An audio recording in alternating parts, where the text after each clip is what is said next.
1960년대 한 젊은이가 해안가를 걷고 있는데 파도를 보면서 순간 이 파도에서 수많은 젊은이들이 열방에 선교하러 가는 비전을 봤습니다. 그분의 이름은 YM의 창시자 로렌 커닝햄 목사님이세요. 이 목사님은 2년 뒤에 있다가 YM을 시작했습니다. YM의 중요한 코어 밸류가 뭐냐면 챔피언 영 피플, 청년들을 지지하고 청년들을 응원한다. 젊은 리더들을 계속 세웁니다. 지금은 전 세계에 베이스가 2,500개가 존재하고 173개국에서 사역이 진행되고 있습니다. 사랑하는 여러분, 하나님 살아계십니다. 그래서 우리는 전 세계 대학교 1000개의 대학교 앞에 1000개의 교회를 개척하게 될 것입니다. 여러분의 캠퍼스에서, 여러분의 직장에서, 여러분의 가정에서, 교회에서만 뜨거운 것이 아니라 교회 담장을 뛰어넘어가서 그곳에서 하나님을 증거하고 하나님의 왕 되심을 선포하는 거예요. 이것이 교회의 정체성입니다. 사랑하는 여러분, 우리의 인생이, 우리의 삶이 하나님의 비전을 성취해 드릴 수 있는 이기는 교회가 되기를 축복합니다.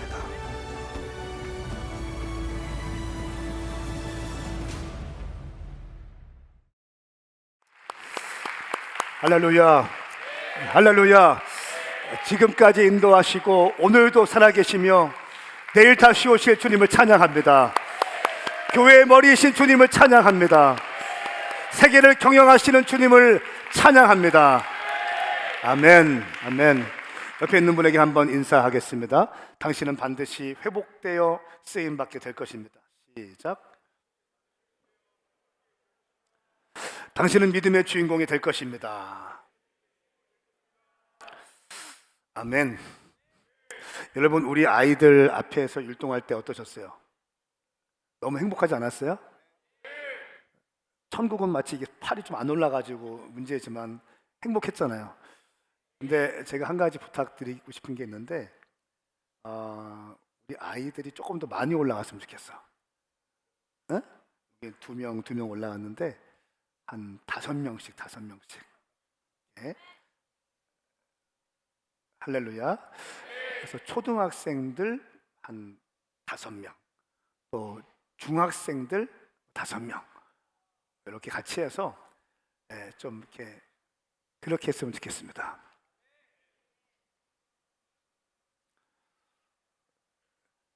아멘. 네, 그리고 천국은 마치 율동할 때 진짜 막 쭉쭉 뻗고 막 같이 하고 이렇게 해서 우리가 마음을 활짝 열고 이렇게 주님 앞에 나갔으면 좋겠습니다.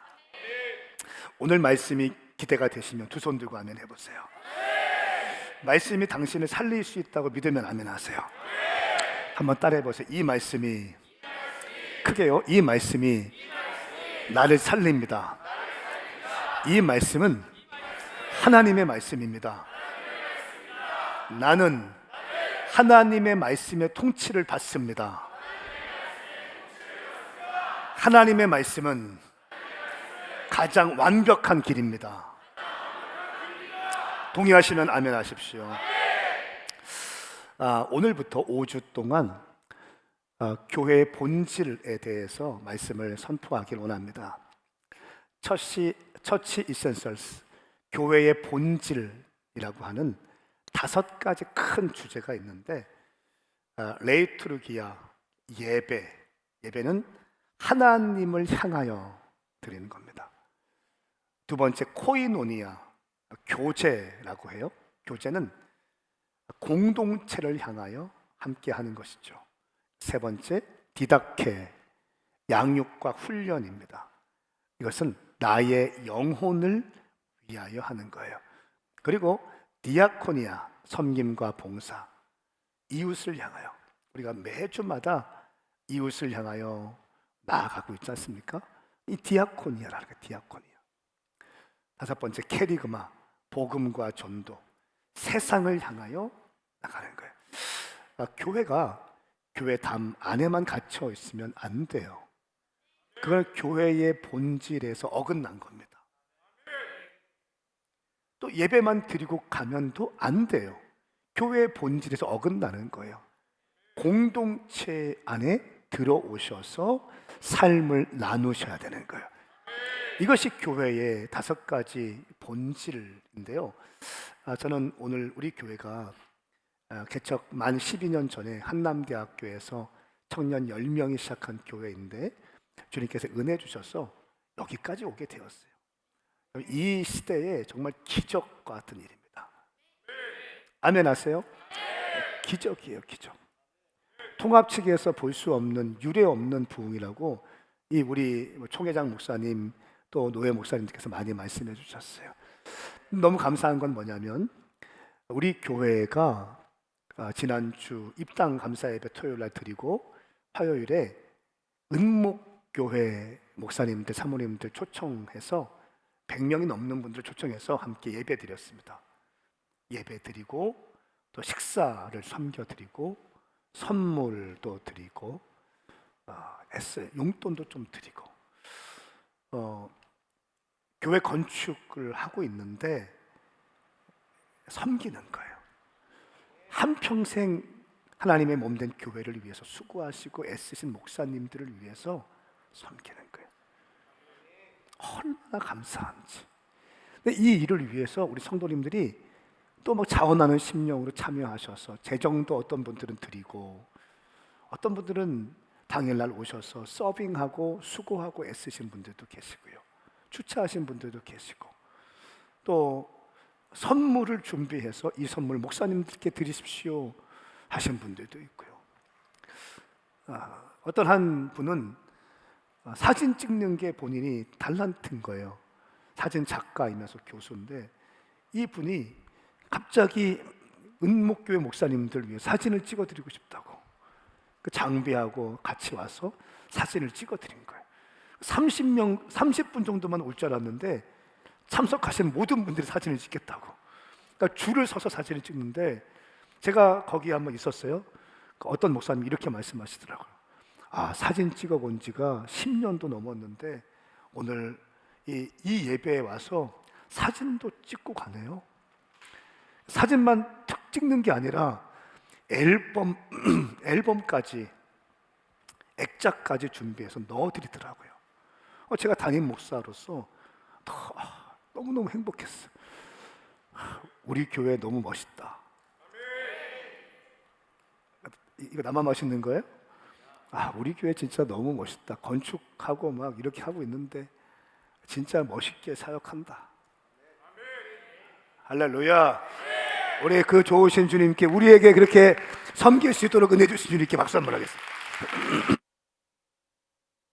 박수 한번 더 크게 안 됩니까? 함성도 하시면 안 되겠어요? 네. 저는 오늘부터 처치 이센셜스 5주 동안 교회 본질에 대한 말씀 선포하기 원합니다. 오늘 말씀은 예배입니다. 레이투르기아 예배. 말씀 제목은 예배 하나님을 향하여 라고 하는 제목으로 하나님 말씀 선포하겠습니다.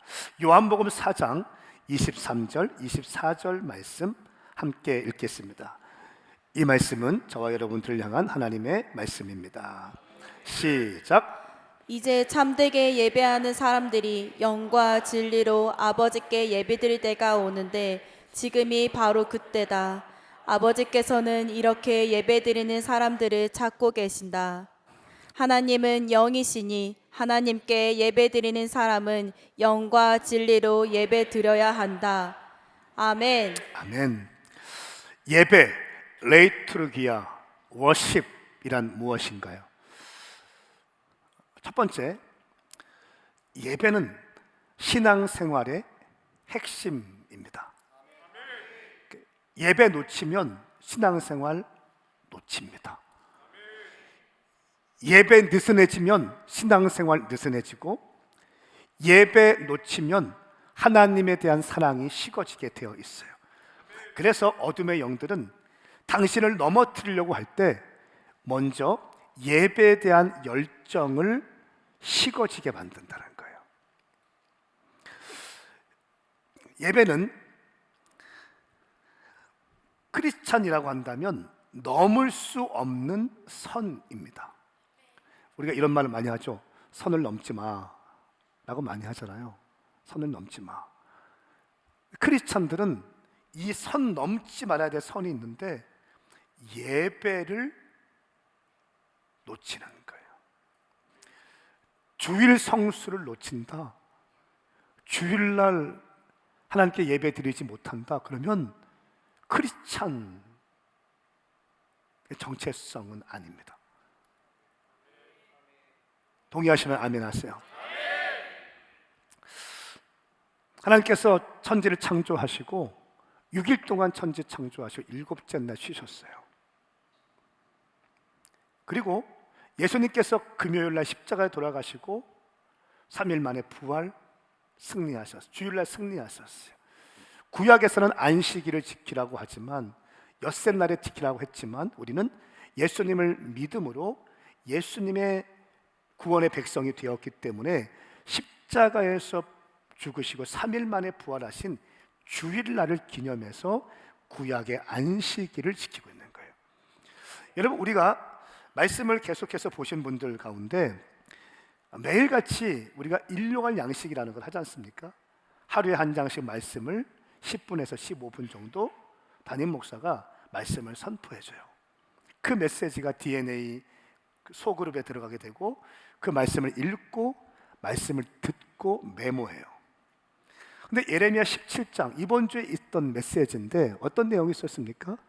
그 망해가는 예레미야, 이스라엘 땅을 향해서 예레미야가 어떻게 얘기합니까? 너희가 안식일을 거룩하게 지키지 못했다고 얘기해요. 그러면서 이렇게 말씀합니다. 17장 22절 말씀에 보면 안식일에 너희 집에서 짐을 지고 나가지도 말고 어떤 일도 하지 말라. 오직 내가 너희 조상에게 명령한 대로 안식일을 거룩하게 지켜라. 너희 조상에게 명령한 대로 너희들도 안식일을 거룩하게 지켜야 된다. 23절 그러나 그들은 듣지도 않고 귀를 기울이지도 않았다. 오히려 그들은 목을 곧게 세워 드리려고 하지도 않고 훈계를 받으려고도 하지 않았다. 여러분, 나라가 망해가기 직전인데 망하기 전에 전조 증상이 있는데 바로 이런 거예요. 목이 곧아진다는 겁니다. 안 들려요.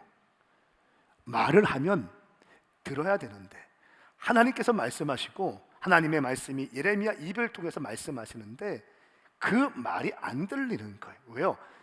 목이 곧아서 그런 거예요. 교만하기. 교만은 패망의 선봉이다 말씀하고 있는 거예요. 근데 이 사람들이 하나님께 예배를 드리지 않습니다. 훈계를 듣지도 않습니다. 가르침 받지 않습니다. 티처블한 마음이 없어요. 듣는 마음이 없는 거예요. 자, 보세요. 27절 말씀. 안식일을 거룩하게 하라는 내 말에 너희가 순종하지 않고 안식일에 짐을 지고 예루살렘 성문으로 들어가면 내가 그 성문들에 불을 지를 것이다. 이렇게 말씀하세요.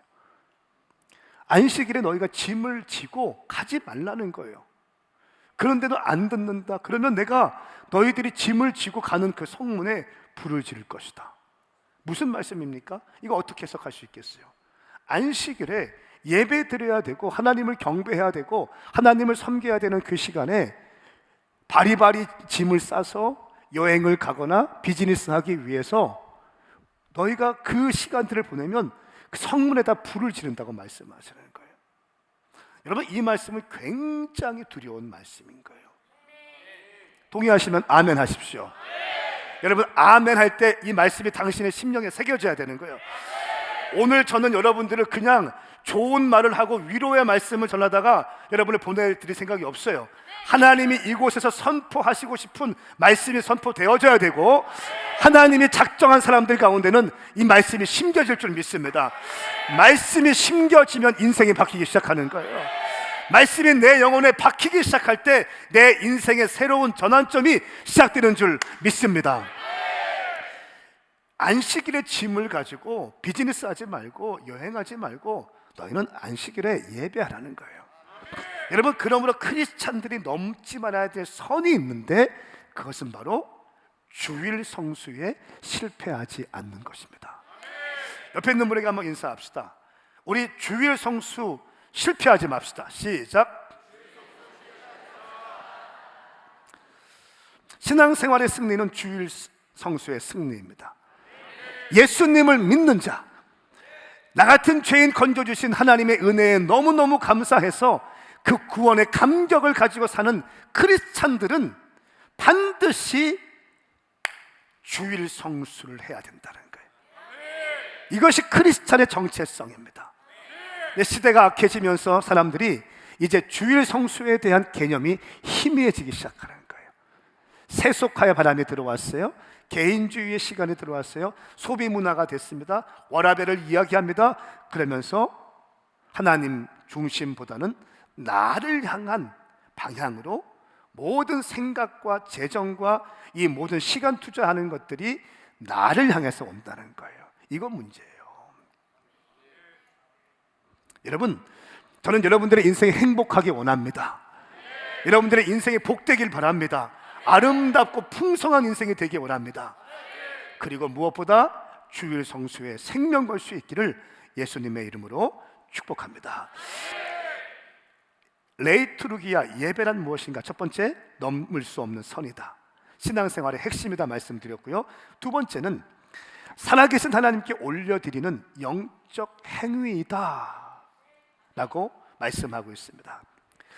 여러분, 제가 오늘 아침에 VIP룸에서 우리 그 예배위원들 모였어요. 제가 늘 하는 말이 있어요. 당신이 기도자고, 당신이 예배인도 자고, 당신이 사역자고, 내가 설교자고 뭐 쭉 있지만, 특순자고 다 있지만 우리 예배위원으로 서지 맙시다. 예배위원, 무슨 예배위원이에요?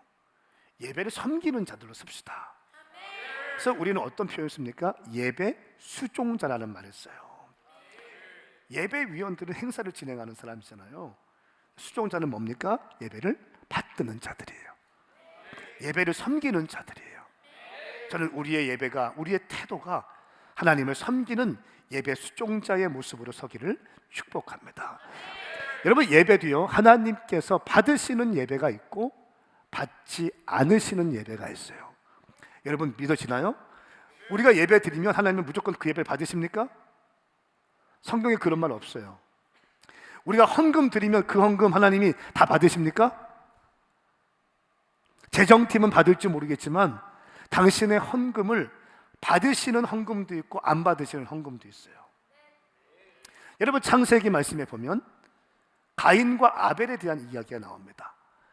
그 말씀을 가만히 읽어보면 가인과 그 재물은 연락하시고 받으시고, 죄송합니다, 아벨과 그 재물은 연락하시고 받으시고 가인과 그 재물은 받지 않으셨다라고 말씀하고 있어요. 여러분, 똑같은 남자하고 똑같은 자녀인데 똑같이 예물 드리고 제사를 드렸는데 왜 아벨의 제사와 제물은 받으시고 가인의 제물과 제사는 받지 않으셨을까요? 여러분, 궁금하지 않으세요? 오늘 이 자리에 하나님께서 받으시는 예배자가 있고요, 받지 않으시는 예배자가 있다는 거예요. 여러분들이 예물 준비하면 받으시는 예물이 있고 받지 않으시는 예물이 있다는 거예요. 창세기 4장 3절부터 5절까지의 말씀을 같이 한번 읽겠습니다. 시작. 세월이 흐른 후 가인은 땅에서 난 것을 여호와께 제물로 가져오고 아벨은 자기 양의 첫 새끼들과 양떼의 기름을 제물로 가져왔습니다. 여호와께서 아벨과 그의 제물은 인정하셨으나 가인은 그의 제물을 인정하지 않으셨습니다. 가인은 몹시 화가 나서 고개를 떨구었습니다. 아멘. 아멘. 인정하시는 예물, 인정하지 않는 예물, 인정하시는 예배, 인정하지 않는 예배. 여러분, 내가 평생 예수 믿고 구원받고 집사, 권사, 장로가 되고 목사가 됐는데 내가 드리는 예배를 지금 받지 않았다고 생각해 보세요. 그것만큼 비참한 게 어디 있어요? 내가 예물을 주일날 예물 드리잖아요. 근데 그 예물을 주님이 받지 않는다고 생각해 보세요. 그것만큼 비참한 사람이 어디 있습니까? 근데 분명히 주님께서는 받으시는 예물이 있고 받지 않으시는 예물이 있다라고 말씀하십니다. 전 질문, 그 기준이 무엇인가? 어떤 예물 받으시고 어떤 예배자 받으시고 어떤 예물 받지 않으시고 어떤 예배자 받지 않으시는가 묵상해봤어요. 그리고 세 가지의 결론을 내게 되었습니다. 첫 번째, 예배자의 마음과 믿음의 태도에 따라서 결정되어진다. 히브리서 11장 4절 말씀에 믿음으로 아벨은 가인보다 더 나은 제사를 하나님께 드렸고 더 나은 제사 드렸고 이로써 그는 의롭다 인정을 받았습니다. 하나님께서 그의 예물에 대해 인정해 주셨습니다. 그는 죽었지만 믿음으로 여전히 말하고 있습니다. 더 나은 예물, 더 나은 제사가 있다. 인정받았다는 제사가 있다. 하나님께 그의 예물에 대해 인정해 주셨다. 할렐루야. 예배자의 마음과 태도예요. 어떤 마음으로 예배 드리는가? 여러분 핸드폰 지금 울리면 어떻게 하시겠습니까? 잠깐만요. 잠깐 지금 예배 중이어서 잠깐만요. 말해. 예배 중이었잖아. 이렇게 하시면 손 들어보세요. 이런 예배 주님이 안 받으세요. 응? 내가 할 거 다 한 다음에 내 할 비즈니스 다 하고 예배 드리는 거 주님 기뻐하지 않잖아요. 카톡 딱 올렸어요.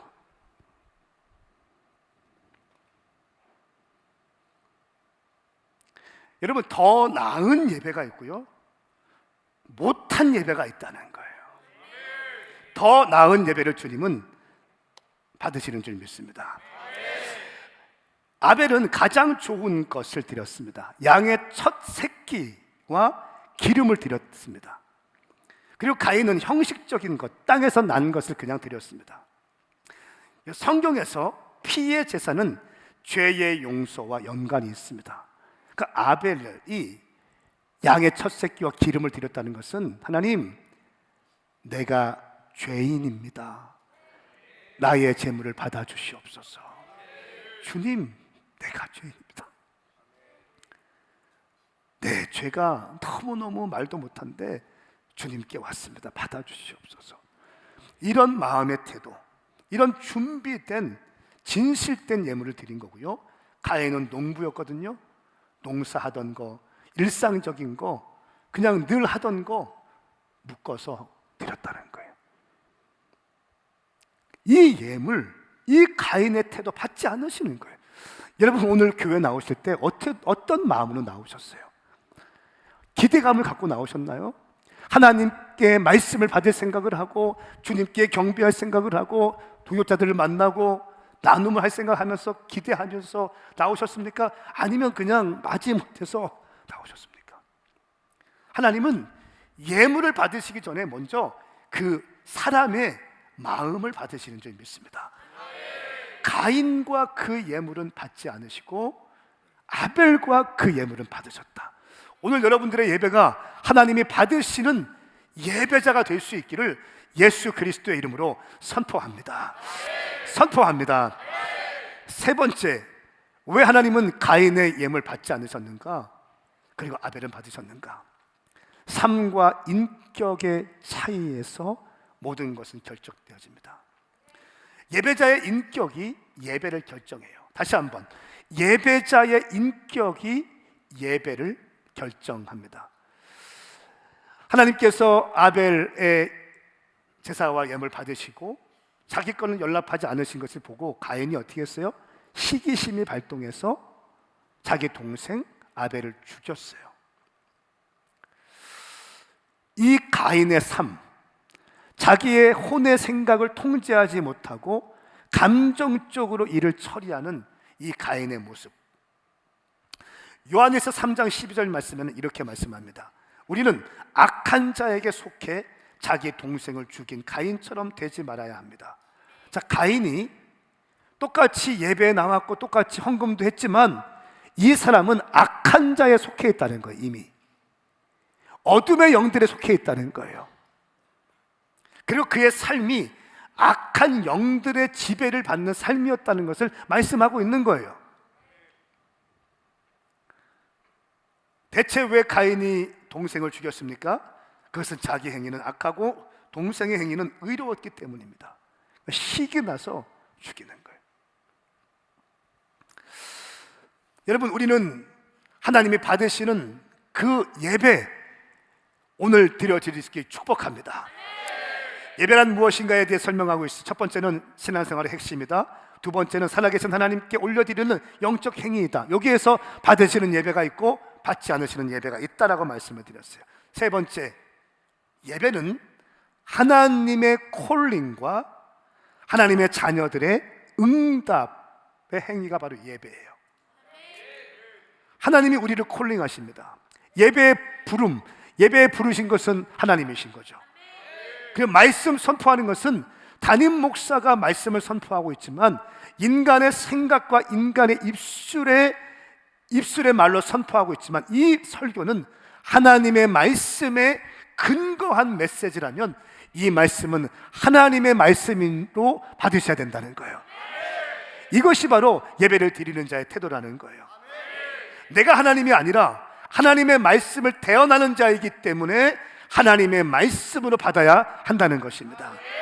하나님은 무엇을 하십니까? 예배를 불러주시고 말씀하시는 분이시고, 그리고 우리를 축복하시는 분이시고, 우리를 파송하시는 분이에요. 여러분, 축도하기 전에 나가지 마세요. 참 어리석은 자가 어떤 사람이냐면 축복 기도를 받지 못하고 나가는 거예요. 축복 기도는 정말 중요합니다. 저는 여러분들이 축도를 마치고 있을지어다 아멘 선포하면 믿음으로 아멘 하시고 이 말씀과 이 축복이 내 삶에 이루어지게 하여 주시옵소서, 이런 믿음의 고백과 선언을 하시고 나갈 수 있기를 축복합니다. 그러면 우리 하나님의 자녀들은 어떻게 응답합니까? 예배 가운데 찬양과 경배를 올려드려요. 하나님이 왕이십니다 고백해요. 하나님이 하셨다고 얘기해요. 이 아름다운 건축물을 주신 것 하나님이십니다라고 얘기해요. 여기에서 어떤 인간도 드러날 수 없어요. 어떠한 사람도 하나님의 영광을 흠집낼 수 없어요. 하나님만이 받으시기에 합당한 영광을 주님께 올려드리는 거예요. 예, 우리가 찬양과 경배를 통해서 그 사역을 하고 있는 거예요. 두 번째 뭡니까? 예배 가운데 뭐예요? 우리는 고백과 사죄를 합니다. 하나님, 내가 한 주간 동안 죄를 지었습니다. 말씀으로 살려고 했는데, 믿음으로 살려고 했는데 내가 그렇게 하지 못했습니다. 주님 용서하여 주시옵소서. 죄를 이길 수 있는 힘을 주시옵소서. 어둠의 영을 이길 수 있는 힘을 허락하여 주시옵소서. 이렇게 사죄와 고백을 하게 되는 거예요. 그리고 뭐합니까? 봉헌합니다. 하나님께 물질을 드려요. 10의 1조를 드려요. 주정헌금을 드려요. 건축헌금을 드려요. 그 예물 드릴 때 가인의 예물이 있을 수 있고 아벨의 예물이 있을 수 있다는 거예요. 우리의 드리는 경배와 찬양 가운데 가인의 경배와 찬양이 있을 수 있고 아벨의 경배와 찬양이 있을 수 있다는 거예요. 정말 깨어 있어야 돼요. 그리고 뭐합니까? 주님께 기도하는 거죠. 하나님, 내 삶에, 내 가정에, 내 자녀들에게 응답하여 주십시오. 우리 사업장 가운데, 직장 가운데, 내 전도자들 가운데 주님 역사하여 주시옵소서. 이런 기도하는 거죠. 기도하면서 주님께 반응하면서 올려드리는 거예요. 이것이 바로 예배. 하나님의 콜링과 하나님의 콜링을 받은 하나님의 자녀들의 응답, 이것이 예배입니다. 저는 여러분의 예배가 주님 받으시는 바로 그 예배가 될 수 있기를 예수님의 이름으로 축복합니다. 그러면 예배 가운데 많은 예배가 있는데 우리가 경계해야 될 예배가 몇 가지가 있습니다. 이게 참 중요한 지점인데요. 우리가 경계해야 될 예배가 있어요. 첫 번째는 예배를 통한 변화 없이 지적 동의에만 머물러서 자기 만족을 위한 예배가 있다는 거예요. 자기 만족만을 끊임없이 요구해요. 로마서 10장 3절 말씀에 그들은 하나님의 의를 알지 못하고 자기 의를 세우려고 애쓰면서 하나님의 의에 복종하지 않았습니다. 말씀이 선포되어지면 말씀 앞에 복종하고 순종하는 것이 믿는 자의 모습인데, 교만한 자들은 자기 의를 세우려고만 하고 하나님의 말씀에 순종하지 않고 복종하지 않는다. 야고보서 1장 22절 23절 말씀 같이 읽습니다. 시작. 여러분은 말씀을 실천하는 사람이 되고 듣기만 해 자신을 속이는 사람이 되지 마십시오. 만일 누가 말씀을 듣기만 하고 실천하지 않는다면 이 사람은 자기의 생긴 얼굴을 거울에 비춰보는 사람과 같습니다. 아멘. 말씀을 실천하는 사람이 되고 듣기만 해 자신을 속이는 사람이 되지 마십시오. 말씀을 계속 듣기만 해요. 어떤 사람은 유튜브를 오늘은 A 목사님, 오늘이 뭡니까? 아침에는 A 목사님, 점심에는 B 목사님, 저녁 때는 C 목사님의 유튜브를 들어요. 은혜 받았대. 그 목사님의 설교를 들으면 여러분의 신앙이 커지는 겁니까? 제가 집회를 많이 다니니까 여기저기 가면 그런 말 많이 들어요. 목사님, 제가 유튜브에서 많이 말씀 듣습니다. 해외 나가도 그런 말 많이 들어요. 어제 주례할 때 한 분이 저한테 오더라고요. 주례 끝나니까 제가 목사님 설교 유튜브 많이 듣습니다. 기분 안 좋을 건 없잖아요. 좋아요, 감사해요. 그런데 늘 드는 질문이 뭐냐면, 들은 대로 순종하고 있을까? 들은 대로 살아가고 있을까? 여기저기 말씀은 많이 듣고 다니지만 삶의 변화가 있을까? 이런 생각이 드는 거예요.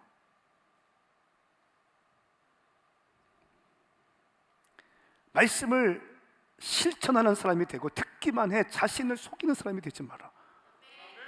유튜브에서 설교하는 목사님 설교 들으면 내가 그분 된 것처럼 보여요. 그게 아니라는 거예요. 따라해 볼까요? 순종한 것만 내 것이 된다. 여러분, 이것은 정말 영적인 비밀 중의 비밀입니다. 저희 교회가 축복받고 돌파되고 막 뚫어내는 비결이 뭔지 아세요? 주님 말씀하시면 그냥 순종해버려요. 하나님의 음성을 많이 듣는 사람들이 있죠. 근데 음성을 많이 듣는다고 하는데 열매가 없는 사람들이 되게 많아요. 그 사람의 특징이 뭔지 아세요? 듣기만 해. 계속 듣기만 해. 그게 뭐예요? 듣기만 하면 뭐예요? 한 가지 들었으면 그냥 순종해버리면 되는 건데 계속 듣기만 해. 여기가 좋사오니 임재 가운데 있겠습니다 하면 그냥 듣기만 하는 거예요. 그게 무슨 의미가 있냐는 거예요. 들었으면 순종하는 거예요. 할렐루야. 순종한 것만 내 것이 되는 거예요. 순종하지 않은 것은 내 거 아니에요. 안다고 내 겁니까? 아니요. 아는 거, 순종한 거 내 거예요. 순종해야 돌파가 되는 거예요. 여러분, 가나안 땅을 정복할 때 듣기만 했습니까? 아니요. 들은 다음에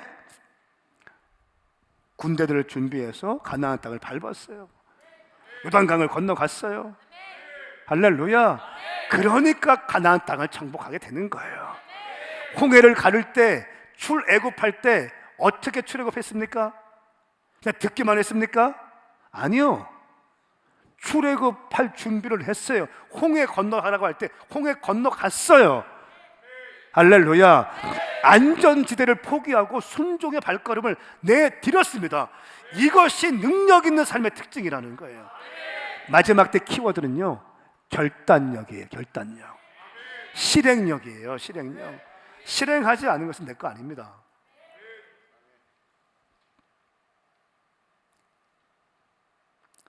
남편이 있어요. 아내가 있어요. 너무 사랑한다 남편이. 근데 아내가 생일이었어. 야, 너무너무 사랑해. 주님이 너한테 말씀하신다. 너 너무너무 사랑받기 충분한 사람이래. 그게 뭐야? 내가 사랑하는 사람이면 생일이면 뭐 해줘야 돼요? 선물도 해줘야죠. 자기 살 거를 이만큼 사놓고 아내 생일날 선물도 안 해줘. 잘못된 거라는 거예요. 실행을 해야 되는 거예요. 하나님을 사랑하면 증거가 있어야 된다는 거예요. 여러분이 만약 그런 삶으로 전환되어진다면 제가 분명히 말씀드립니다. 당신의 인생은 새로워질 것입니다. 인생은 심은 대로 거두게 되는 거예요. 심은 대로 거두게 되는 것은 만고불변의 진리입니다. 행동한 것만 내 것이 되는 거예요. 학생들은 공부해야 되는 거예요. 지금 시험 기간이죠, 학생들. 주여, 공부한 것만 나오게 해주십시오. 내가 하나님이어도 그런 기도 안 들어줘요. 공부해라 하실 거예요. 주의 음성을 들었습니다. 주님 감사합니다. 감사합니다. 계속 말씀해 주세요. 공부해라. 주님 감사합니다. 공부하라고. 지금 당장 책을 펴고 펜을 들고 공부하라고, 암송하라고, 애우라고.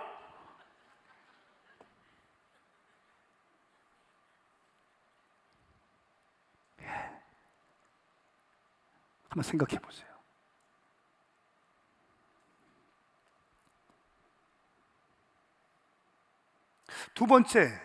첫 번째는 순종 없는 자기 만족의 예배 경계해야 돼요. 두 번째는 성령님과의 친밀함 없이 형식적인 쇼윈도와 같은 예배가 있어요.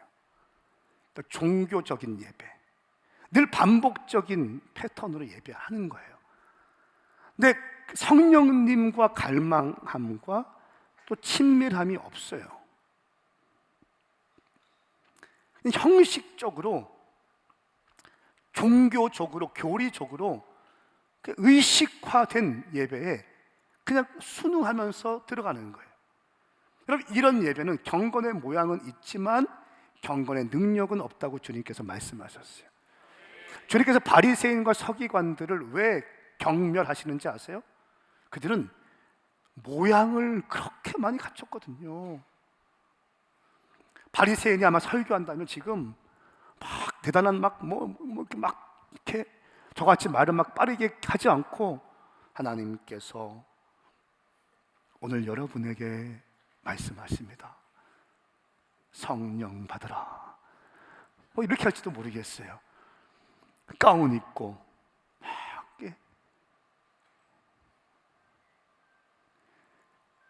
의식적 행위는 있지만 경건의 모양은 있지만 능력이 없는 예배. 아무리 드려도 내 인생에 돌파가 되지 않아요. 생명력이 없어요. 이런 예배들. 세 번째, 신비적인 은사, 현상과 감정의 자극만을 추구하는 예배. 여러분, 성령님, 저희가 매주 금요일마다 성령 집회를 해요. 성령님의 불을 구하고 성령님의 역사가 일어날 수 있도록 막 기도하는데 얼마나 감사한지 모르겠어요. 얼마나 은혜가 넘치는지 모르겠어요. 그런데 성령님을 추구하고 갈망하는 건 좋지만 맨날 신비적인 것만 추구하는 사람들이 있어요. 현상적인 것만 그것만 쫓아다니는 사람이 있어요. 어리석은 행동이에요. 아멘 하시겠습니까?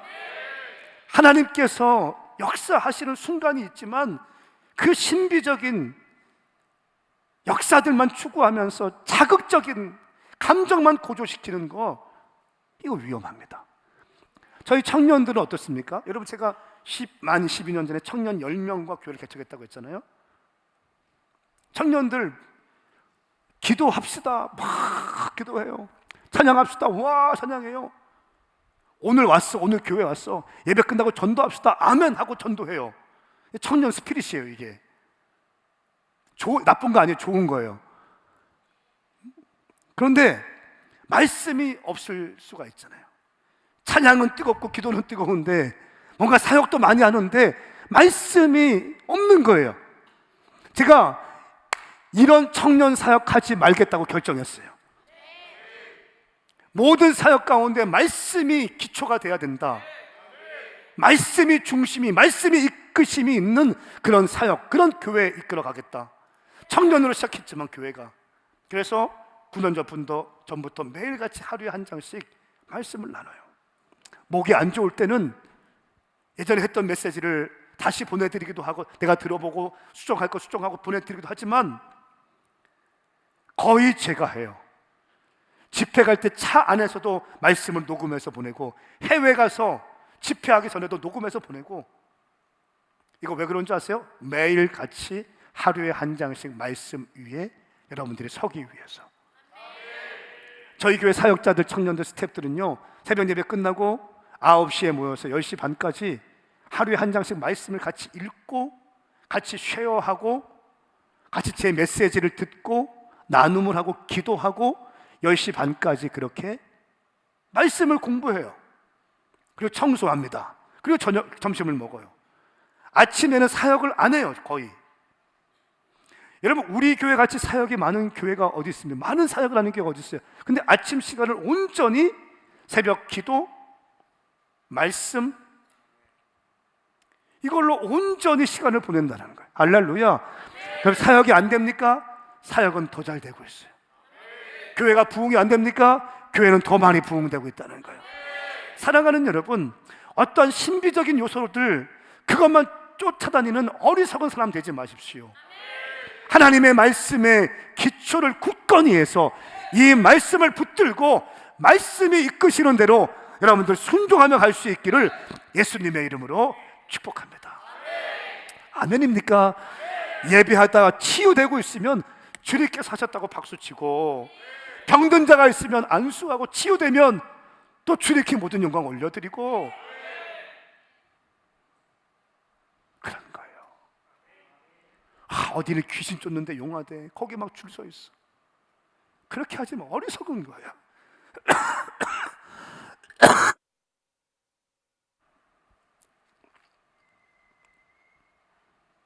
네 번째 우리가 경계해야 될 예배의 유형은요, 하나님을 향하지 않고 사람의 평판과 만족에 우선을 두는 인본주의적인 예배. 오늘 말씀 제목은 예배, 하나님을 향하여입니다. 하나님을 향하여. 예배는 하나님을 향해야 되는 거예요. 제가 결정한 게 있어요. 한 번은 신학생 때 제가 막 은혜 받고 불 받은 다음에 어느 집회를 갔는데, 그 강사님들이 의자가 이렇게 쭉 있잖아요. 이렇게 강단 위에 나무로 등받이가 높이 올라간 뾰족한 그런 의자들이 있는 거예요. 쫙 있었어요. 근데 순서 맡으신 분, 목사님 중에 한 분이 거기에 딱 앉아 있었어요. 그들이 다리를 딱 꼬고 있는 거예요. 강단 위에 그 의자에서 다리를 꼬고 계신 거예요. 제가 그거 보면서 그럴 수도 있겠다 뭐 싶지만, 예배에 대해 다시 한번 생각하게 됐어요. 예배는 하나님이 받으셔야 되는데 마치 그분이 받으시는 것처럼 연출을 하시더라고요. 제가 결정했어요. 나는 내 평생에 강단에 의자를 까는 일은 없을 것이다. 회중들 일어나서 찬양할 때 내가 여기 앉아서 뭐 이렇게 내가 서서 거기서 예배해봐라 뭐 이런 느낌 난 절대로 싫다. 같이 밑에서 예배해야죠. 제가 올라오기 전에 여기서 무릎 꿇고 기도하고 올라왔어요. 담임 목사가 무릎 꿇을 수 있죠. 야외 집회할 때 진흙인데도 무릎 꿇은 적이 있어요. 감동 주시면 무릎 꿇어야죠. 그게 예배, 하나님을 향하여 올려드리는 예배라는 거예요. 사랑하는 여러분 가운데 모든 혼적인 예배, 인본주의적인 예배가 파쇄될지어다, 끊어질지어다. 하나님께 예배 잘 드리면 여러분의 인생에 놀라운 승리가 있을 것입니다. 제가 예배 한 번 잘 드려서 인생이 뚫렸잖아요. 그러면 우리가 하나님께서 찾으시고 우리가 반드시 회복해야 될 예배는 어떤 예배인가? 저는 세 가지 말씀드리고 오늘 기도하기 원합니다. 그 첫 번째는 다윗의 예배입니다. 다윗의 예배. 다윗은 하나님 앞에서 예배했고 하나님을 향하여 예배했습니다. 여러분 시편을 보십시오. 시편, 다윗이 쓴 시편을 보십시오. 지금보다 3000년 전에 태어난 사람이거든요. 예수님 태어나시기 전에 1000년 전에 태어난 사람이 다윗이에요. 근데 그 3000년 전에 태어난 다윗이 하나님을 경배하는데 어떻게 경배하는지 아세요? 그 법궤가 들어올 때 펄펄 뛰면서 예배해요. 왕복을 입고 법궤를 맞이하는 것이 아니라 배옷, 제사장들이 입는, 예배자들이 입는 옷을 입고 법궤가 들어올 때 뛰면서 경배해요. 그 모습을 위에서 그의 아내 미갈이 쳐다봤어요. 마음속에 다윗의 그런 모습을 업신여겨요. 그리고 다윗 앞에 와서 어떻게 채통 없이 그렇게 합니까? 그렇게 채통 없이 할 수 있습니까? 이렇게 얘기해요. 그 미갈의 그 말 앞에 다윗이 어떻게 얘기했는지 아세요? 같이 한번 읽어보겠습니다. 사무엘하 6장 21절 말씀 시작. 다윗이 미갈에게 말했습니다. 나는 하나님 앞에서 그렇게 춤춘 것이요 그분이 당신 아버지와 당신 집안 대신 나를 선택해 여호와의 백성 이스라엘의 통치자로 세우셨으니 나는 언제든 여호와 앞에서 기뻐 뛸 것이요 내가 이것보다 더욱 채통 없이 행동해 스스로 낮아져도 당신이 말한 그 계집종들은 나를 우러러 볼 것이요 아멘. 껑충껑충 뛰면서 그 전에 말씀 보니까 14절 말씀에 다윗은 베옷을 입고 여호와 앞에서 온 힘을 다해 춤을 추었다. 그냥 춤 이게 아니라 온 힘을 다해 춤을 췄다는 거 막 이렇게. 지금 제가 하기 좀 어색하거든요. 나름대로 열려있는 목사라고 생각하고 청년 사역을 한다고 하는데도 뭔가 좀 어색해. 근데 지금보다 다윗은 몇 년 전 조선 왕조 때도 아니고요. 그렇죠? 조선 왕조 때도 아닙니다. 지금보다 3,000년 전 사람인데 그 율법과 그 제도와 그 어마어마한 십계명 율법들 이런 것이 아주 강력하게 세팅되어 있던 그 제도권 안에서 신앙생활 하는데 와 어떻게 그렇게 예배할 수 있을까? 응? 여러분 미갈이 이해되지 않으세요?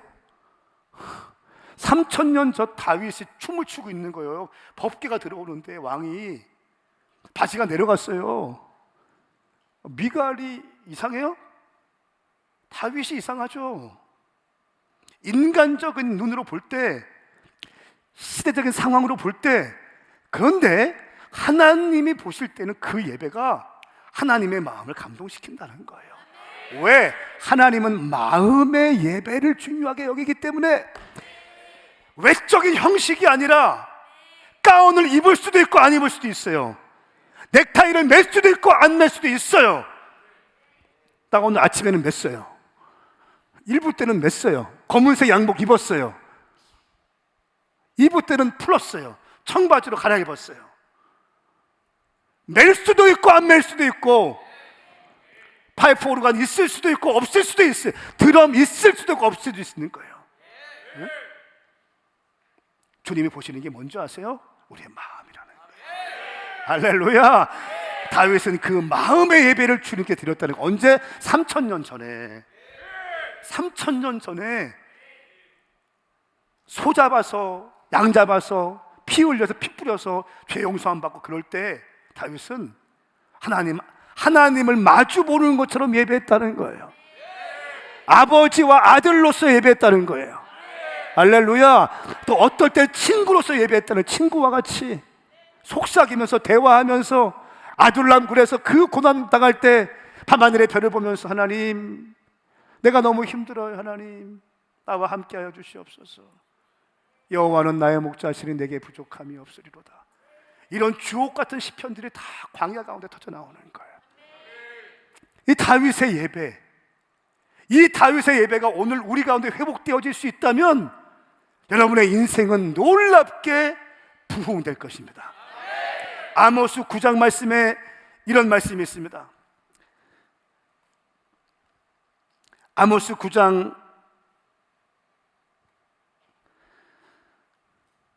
11절 13절 말씀 같이 한번 읽어볼게요. 시작. 그날에 내가 다윗의 무너진 초막을 일으키고 허물어진 곳을 메울 것이다. 무너진 것을 일으켜서 다시 옛날처럼 세울 것이다. 이스라엘이 에돔의 남은 사람들과 하나님의 이름으로 불리는 모든 민족을 지배하게 될 것이다. 이것은 이 일을 이루시는 여호와의 말씀이다. 여호와께서 말씀하셨다. 보라, 그날이 올 것이다. 그때에는 곡식을 거두자마자 밭을 갈고 씨를 뿌리자마자 포도주를 만들기 위해 포도를 밟을 것이다. 산들은 달콤한 포도주를 만들어내고 언덕은 포도주로 넘쳐 흐를 것이다. 아멘.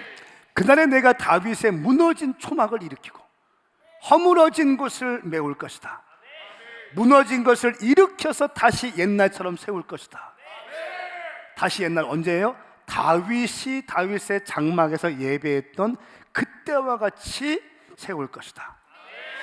자, 여러분, 그날에 이 다윗의 장막을 내가 회복할 것이다. 다윗의 장막의 특징이 뭡니까? 다윗이 드렸던 장막 안에서의 예배예요. 다윗의 장막의 특징은 다른 게 아니라 다윗이 그곳에서 주님과의 로맨스와 주님과의 예배를 드렸던 현장이라는 거예요. 이 다윗의 무너진, 그래서 예배가 어려워지고 예배가 포기되어지고 예배가 무너진 그 수많은 예배들을 내가 다시 다윗의 장막과 같이 회복시킬 것이다. 그때 어떤 일이 있는가? 13절 말씀에 보라, 그날이 올 것이다. 다윗의 장막이 회복될 그날이 올 것이다. 그때에는 곡식을 거두자마자 밭을 갈고, 보세요, 곡식을 거두면 이 밭이 좀 쉬어야 됩니다. 근데 곡식을 거두자마자 밭을 갈고 씨를 뿌리자마자 포도주를 만들기 위해 포도를 밟을 것이다. 씨를 뿌렸는데 바로 포도가 자라서 포도를 거두어줘야 되는 거예요. 할렐루야.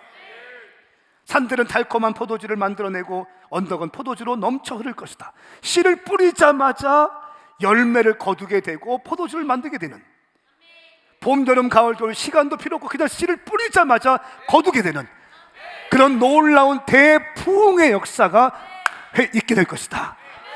이 부흥의 역사, 이런 놀라운 역사는 언제 이루어지는가? 다윗의 장막의 예배가 회복되어질 때. 아멘. 이 다윗의 장막의 예배의 핵심은 뭐냐? 다윗의 심령으로 하나님을 갈망하는 예배자들이 준비되어질 때 주님은 그 일을 시작하신다는 거예요. 아멘입니까? 여러분, 당신의 예배할 때, 당신의 신령과 진정으로 예배할 때 당신의 인생은 바뀌게 될 것입니다. 제가 강력하게 담대하게 선포할 수 있어요. 당신이 예배를 통해서 주님을 만나게 되면 당신의 인생은 바뀌게 됩니다. 당신의 인생은 새로워질 수 있어요. 당신의 인생은 아름다워질 수 있습니다. 당신도 회복되어 쓰임받을 수 있게 될 것입니다. 이것이 다윗의 예배예요. 아무리 생각해도 어떻게 3000년 전에 양 잡고 소 잡고 이럴 때에 다윗은 이런 예배를 드렸을까? 그렇지 않아요? 앞서갔다는 거예요. 진짜 영계에서 앞서갔다는 거예요. 하나님을 완전히 경외했다는 거예요. 그런 놀라운 역사가 우리 가운데 일어나길 축복합니다. 두 번째, 우리가 회복되어야 될 예배의 모델은 천상의 예배예요. 여러분, 지금도 천상에서는 예배 드리고 있는 거 아십니까? 요한계시록 4장과 5장 말씀에 보면 내 생물과 24장로가 하나님 앞에 어린 양이신 예수님 앞에 예배하는 모습이 나와요. 제 마음을 감동시키는 대목입니다. 요한계시록 4장 10절과 11절 보면 24장로들이 금연류관을 어린 양께 드리며 자기의 보좌에 내려와서 엎드려서 경배하는 거예요. 여러분, 이 금연류관은 내 인생의 가장 중요한 유업들, 내 인생에 내 한평생 살면서 내가 누리고 내가 취득했던 어마어마한 축복의 면류관이거든요. 근데 이 면류관을 내가 쓰고 있지 않고 어린 양 앞에 내어드리는 거예요. 그리고 보좌에 내가 앉아서 주님께 고백하는 것이 아니라 보좌에서 내려와서 면류관을 내어드리고 어린 양 앞에 엎드려서 주님께 경배하는 거예요. 이것이 지금 천상에서 계속 쉬지 않고 드려지고 있는 예배인 줄 믿습니다. 요한계시록 4장 10절 11절 24장로들은 보좌에 앉으신 분 앞에 엎드려 영원토록 사시는 분께 경배하고 자기들의 면류관을 내어 노리며 말했습니다. 주 우리 하나님이시여 영광과 존귀와 능력을 받으시기에 합당하시나이다. 주께서 만물을 창조하시고 주의 기쁘신 뜻으로 인해 만물이 존재했고 또 창조되었습니다. 할렐루야. 이런 믿음의 고백들이 언제 있다고요? 지금도 천상에서는 24 장로들이 주님께 올려드리고 있는 거예요. 이 하늘의 예배가 우리 교회 가운데 끌어당길 수만 있다면, 우리 예배팀이 그래서 정말 중요한 거예요.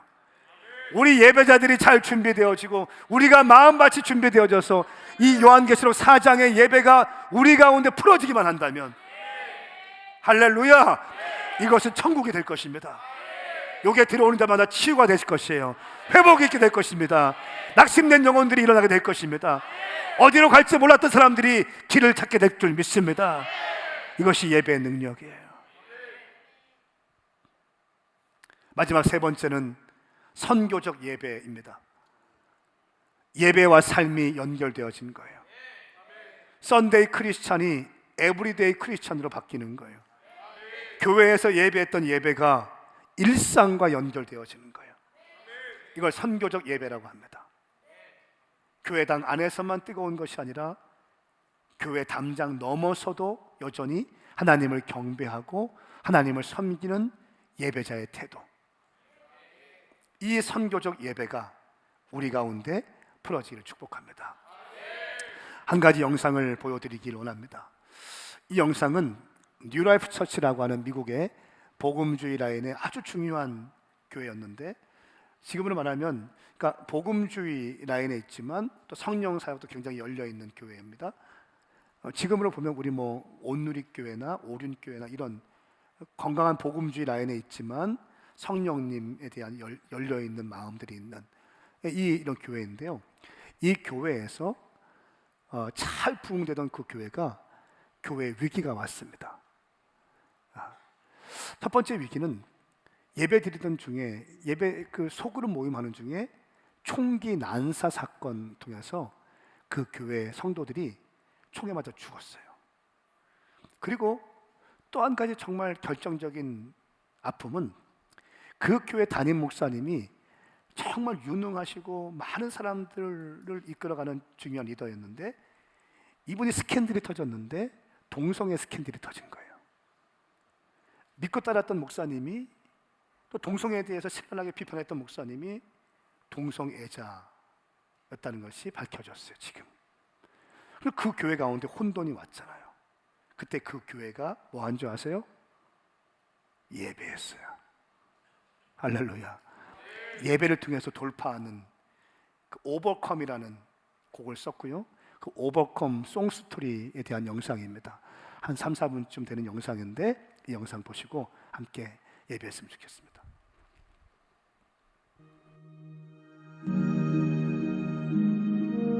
New Life Church had become a ministry that God seemed to have blessed with influence when everything went terribly wrong. It sent shockwaves through us. There has been some admission of indiscretion.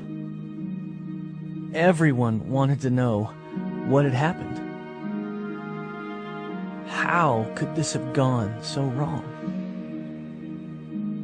What will you do now? We did the only thing we knew to do. We persevered. We prayed. We worshiped. We trusted in something bigger than ourselves. We followed God. And then along the way, we found a new leader, an ally, and a friend. My name is Brady Boyd. I'm your new senior pastor. And we felt ready to turn the corner. And then the unthinkable happened. The Colorado Springs Communications Center received a call of an active shooter at New Life Church. We were attacked. We lost 2 of our own, and the future never seemed more uncertain. When the shooting happened, I was just convinced that we were done. You know, our church was just climbing out of this disaster season. I mean, one of the biggest disaster that our church has seen in the history of our church. And then the shooting happens. And I was just convinced my faith was at an all-time low, and I just felt like we would not recover from this one. It wasn't until after the shooting that the song really became the anthem of our church. Maybe the greatest worship experience I've ever had in my life was 3 days after the shooting. The Wednesday night after the shooting, just a few days after it, we had this family meeting where we did Overcome. We sang Overcome at the end of the night. I will never forget the experience of singing that song with thousands of other believers. I've never had a worship experience like it. I don't think I ever will have. It wasn't planned, it just erupted. And the faith that came into the room was unlike anything I've ever seen. It was everyone from front to back in the overflow room singing together this truth that we will overcome. You know, it was just 2 short months later that we came together for the night of the recording. At one point we thought maybe we should cancel the recording, like we weren't ready. And it was astounding again what had happened. The church came out in force. As I walked out on stage and I saw thousands of people ready, prepared, full of the life and the Spirit of God, it was an overwhelming spectacle. And at that moment, that guitar riff comes in and the entire crowd just erupts. We were undone. I was crying, you know. I look back at Jared on drums who's crying. Ross is emotional singing. It was just a phenomenal experience to see that we were living in the truth of God. We were living in the promise of God that He will pull us through. He will never leave us. He will never forsake us. It was a group of people that had decided that they weren't going to be defeated, that they were going to survive, that the family was going to be strong together. And by the blood of the Lamb and the word of our testimony, we were going to overcome.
우리 다 함께 좀 일어나시겠습니다.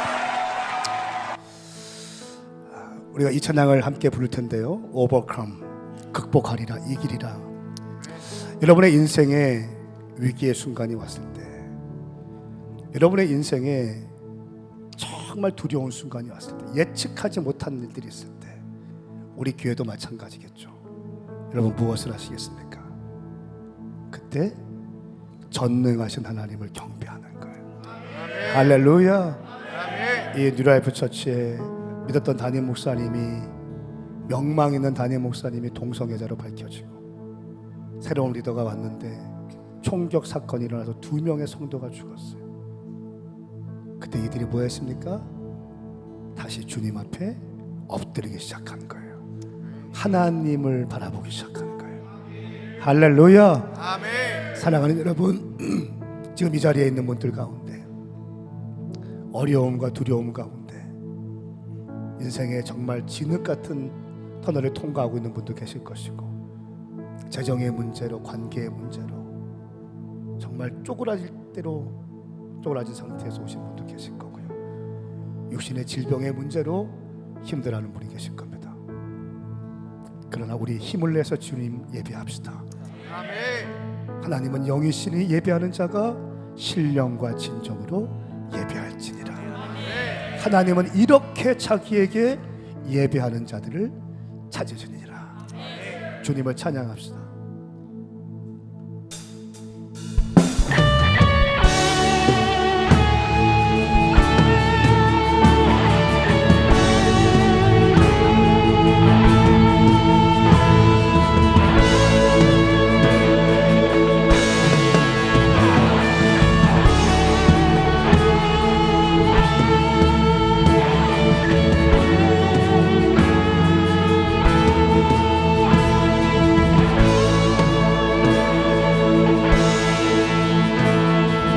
보좌 위에 좌정하신 예수님, 만민 위에 죽음 택하셨네.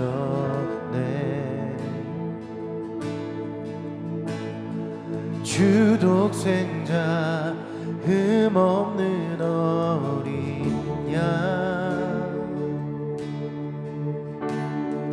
우리 대신 고난 받으셨네.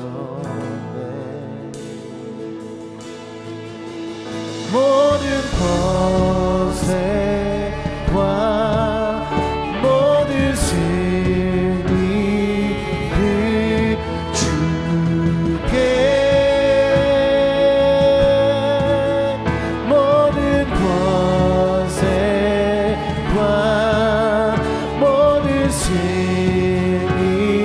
승리를 주께.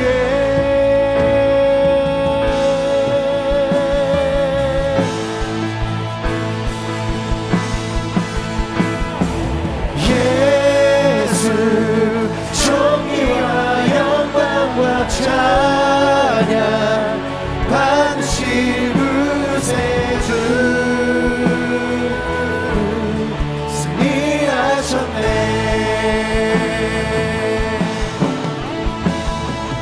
예수 놀라운 능력 영원히 놀라운 주의 이름 승리하셨네.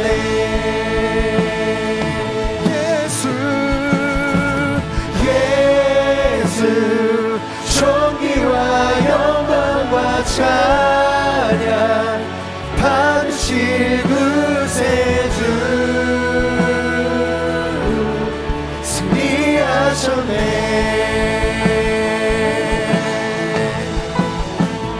예수 놀라운 능력 영원히 놀라운 주의 이름 승리하셨네. 모든 권세와 모든 승리를 주의,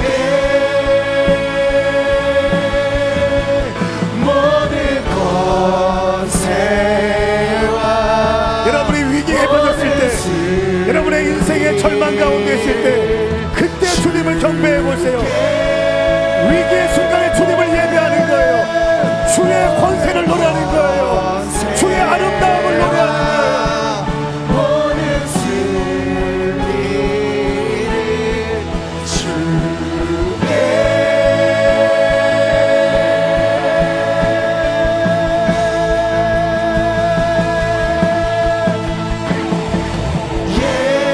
예수 존귀, 우리 두 손을 들고 아름다우신 주님을 예배하십시다. 다윗의 심정으로 주님을 예배하세요. 그 주님이 오늘 당신을 치유할 수 있습니다. 그 주님이 당신을 회복할 수 있어요. 예수님은 능력의 주님이세요. 예수님은 권능의 주님이세요. 우리 주님이 함께 하실 수 있습니다. 두려워하지 마세요. 절망 가운데 일어나시기 바랍니다. 주님이 세우실 거예요. 주님이 일으키실 거예요. 전능하신 주 예수님이 세우실 거예요.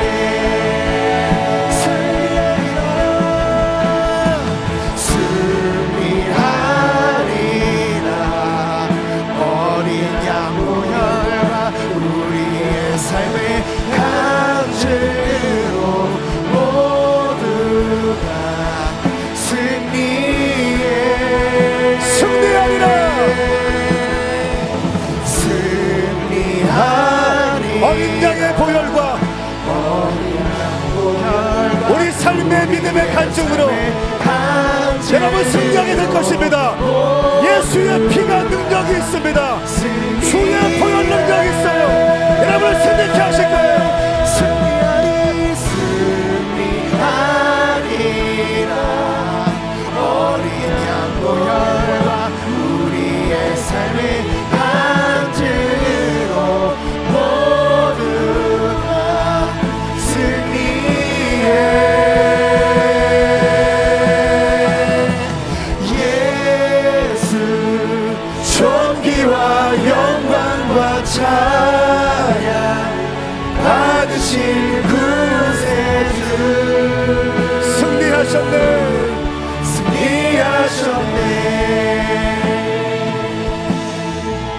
할렐루야. 주님께 박수하겠습니다. 할렐루야. 우리 주님이 우리를 승리케 하실 거예요. 여러분, 제가 이 시간 한 가지 이야기를 하고 기도하기 원합니다. 아마 이 자리에 계신 분들 가운데 많은 분들이 아실 거예요. 지난주 우리는 정말 청천벽력과 같은 소식을 들었어요. 레바논 자을레 오메가 교회가 클로즈되고 난민이 추방되기 때문에 강제 폐쇄 명령을 당했어요. 그 레바논에 있는 청년 또 교회를 클로즈하기 위해서 우리 오메가 선교 본부장님인 김태현 목사님, 이집트에 있는 김태현 목사님과 수진 사모님을 이 레바논으로 저희가 항공비를 지원하고 가서 잘 축복하시고 잘 문을 닫아달라 이렇게 부탁을 드렸어요. 그리고 레바논 청년들과 성도들을 축복하기 위해서 그리고 교회를 잘 이렇게 마무리하기 위해서 비행기를 타고 레바논으로 갔습니다. 사모님은 이미그레이션에서 통과가 됐는데 우리 김태원 목사님이 억류가 된 거예요. 나중에 알고 보니까 김태헌 목사님과 이름도 비슷하고 생년 또 월까지 똑같은 한 사람이 있는데 인터폴의 지명수배가 내려진 사람입니다. 그래서 그 레바논 이 이미그레이션에서 김태현 목사님을 감옥으로 보냈어요.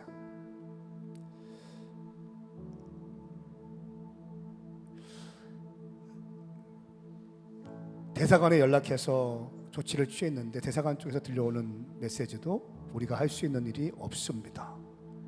그 레바논의 정책입니다라고 얘기했어요. 저희가 긴급 기도 소집 명령을 내렸어요.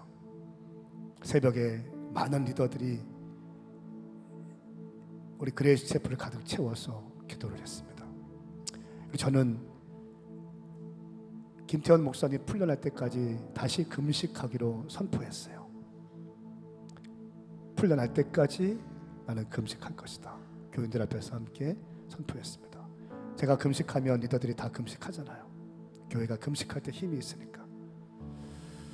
그리고 놀라운 소식이 들려오는데 김태원 목사님한테 카톡이 온 거예요. 정말 기적적인 방법으로 원래는 판사가 와야 되고 판사 앞에 변호사를 선임해야 되고 통역가를 선임해야 됩니다. 그래서 우리는 변호사 비용, 통역비 비용을 준비하려고 마음을 먹고 있었죠. 근데 놀라운 사실은 뭐냐면 저희가 금식한다고 선포하고 그때 모여서 함께 기도했을 때, 전날부터 기도했을 때 제가 아침에 눈 떠 보니까 새벽에 카톡이 온 거예요. 정말 하나님의 은혜 가운데 풀려나게 되었습니다. 근데 그 말도 안 되는 순간에 본인이 느낀 게 뭐냐면 하나님의 일하심을 느꼈다는 거예요. 그리고 교회의 기도의 힘을 강력하게 체험했다는 거예요. 전 교인들이 기도했고 전 교인들이 합심해서 금식하려고 했었거든요. 여러분 3일 동안 벌거 벗겨져서 온몸을 수색당하고 수갑을 채워서 3일 동안 있었던 거예요. 대사관 직원에게 말했대요. 이거 너무한 거 아닙니까? 하니까 이 대사관 직원이 이렇게 얘기했대. 복면 안 쓴 게 다행인 줄 아세요? 레바논은 뭔가 혐의가 있으면 복면부터 씌우고 시작한다는 거예요. 3일 동안 벌거벗은 몸으로 수색을 당하고 수갑을 차고 물도 먹지도 못하고 강제 단식을 3일 동안 했는데 교회가 기도하고 예배하기로 결정했을 때 하늘 문이 열리고 할렐루야 할렐루야 그런 놀라운 역사가 일어난 줄 믿습니다. 이것이 우리 교회 간증이에요. 저는 느꼈어요. 하나님께서 우리 교회 가운데 새 일을 행하시겠구나. 하나님의 어마어마한 위대한 역사를 이루어내시겠구나.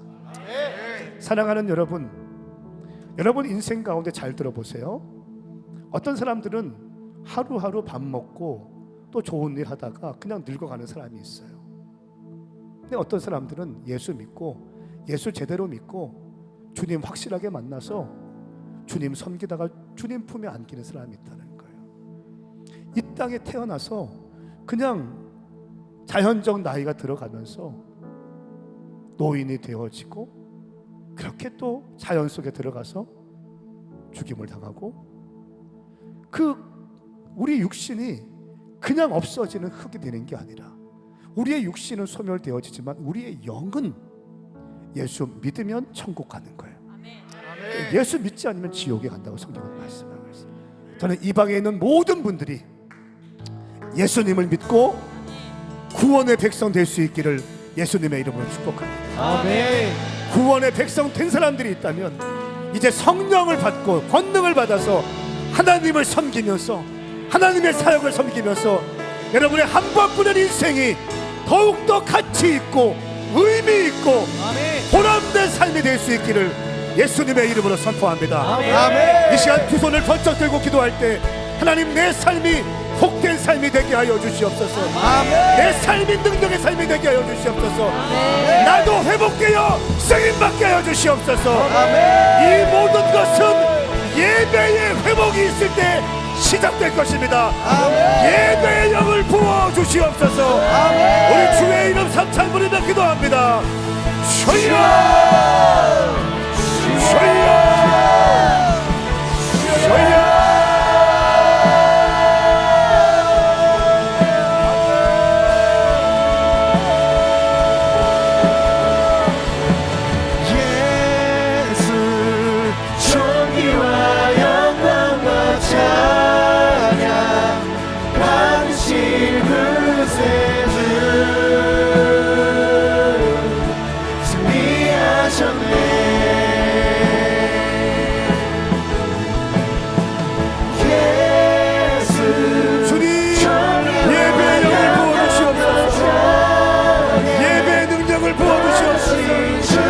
하나님을 예배할 때 신령과 진정으로 예배할 때 온문이 열리고 결박이 끊어지고 눌림이 자유케 되어지고 눈의 비밀이 벗겨지는 역사가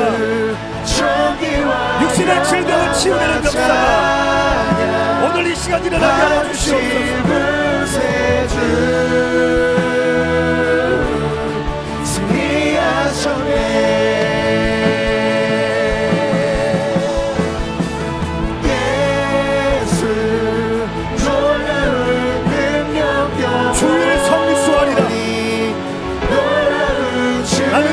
실패하지 아니하리라.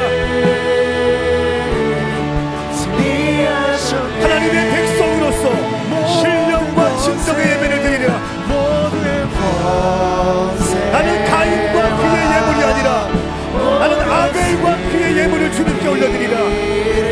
내가 다윗과 같이 예배하게 하소서. 20살 장로와 같이 예배하게 하소서.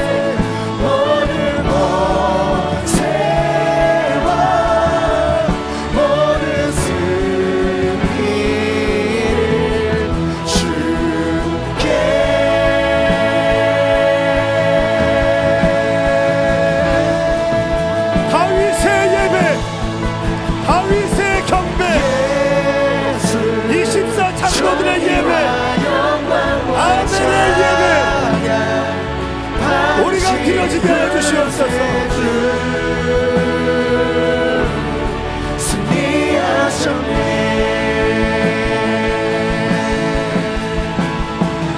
예수 놀라운 능력 영원히 놀라운 주의 이름 승리하셨네. 예수 존귀와 영광과 찬양 받으신 구세주 승리하셨네. 여러분의 가슴에 손을 얹어 보세요. 제가 여러분 축복하겠습니다. 하나님 아버지, 우리 모두 다윗의 예배자가 되게 하여 주시옵소서. 아벨의 예배자가 되게 하여 주시옵소서. 24 장로들과 같이 자신의 금면류관을 내어드리며 보좌 앞에 내려와 어린 양께 엎드리며 예배할 수 있는 오직 하나님을 향한 예배자들 되게 하여 주시옵소서.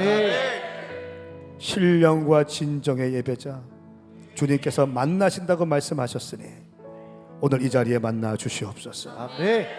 내가 이 시간 나사렛 예수 그리스도의 이름으로 명하노니 모든 결박과 묶임과 모든 중독과 우울증과 모든 자기 연민과 쓴뿌리들이 예수님의 이름으로 깨끗하게 치유될지어다. 회복될지어다. 회복이 있을지어다. 모든 육신의 질병들, 모든 불신앙들, 모든 관계의 깨어짐들 예수 그리스도의 이름으로 명하노니 회복될지어다. 우리가 주님을 경배합니다. 우리가 주님을 신뢰합니다. 감사합니다. 주님, 우리가 선을 넘지 않겠습니다. 생명 걸고 주를 정수하게 하여 주시옵소서. 예수님의 이름으로 선포하며 기도드리옵나이다. 아멘. 할렐루야. 좋으신 주님을 찬양합니다. 우리의 기도에 응답하실 주님을 찬양합니다. 아멘.